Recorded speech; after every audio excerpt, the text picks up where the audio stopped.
बहुत बहुत धन्यवाद Sir, thank you very much for giving me this opportunity. Sir, I do not hesitate to say that this bill is not a progressive one. On the other hand, it is a regressive one.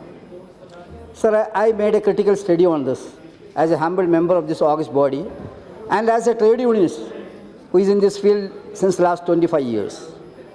Sir, it is very clear that your intention is not to bring more workers under the ambit of Factory Act, but to remove them from the protection of Factory Act.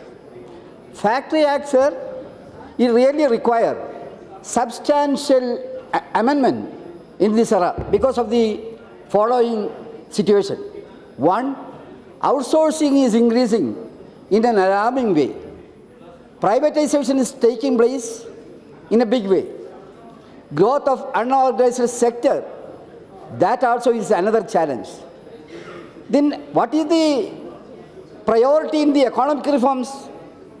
Priorities as follows: money first, market second, machinery third, and the man as the last one. Here, your approach also is in the same line. So trade unions throughout the country was demanding a comprehensive improvement in the existing Factory Act, giving emphasis on health and safety. Here what you are doing, many of my friends were saying about the overtime. You have now extended the spread over time of the overtime. You will know that this will develop health risk as well as unemployment. Another thing, sir, Standing Committee recommendation said that women workers should not be engaged for work before 7 a.m.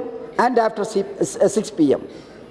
There also you have made a relaxation.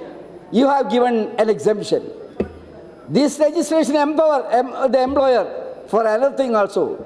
That is what divide his work premises to different institutions and escape from the responsibility. You are making law here. You are making loopholes also to help the employer. In this act, you have mentioned about drinking water, prohibition of female workers near to machinery in motion, prohibition of children in cotton opener, precaution against dangerous fumes and gases, canteen facility, shelter, lunch room, restroom, etc. These are all small things, sir. Why should you include this in the act? Your factory inspector of factories and boiler, he can implement all these things through an executive order. You have added all these points in the legislation. Sir, your economic reforms, we understand. Your economic reforms, we can very well understand that. But in this, you are not giving due consideration to the interest of the working class. Sir, you want employer to be free from all kind of headache. Labor, according to the employer, is a headache. You don't want to continue the voice of the working class here. You show that there are all this kind of objections, protest, bargaining, all these things are a botheration for the employer. So that is why you are taking this kind of legislation. You have not even consulted with the trade unions here. Trade unions can give you tremendous contribution on this kind of things.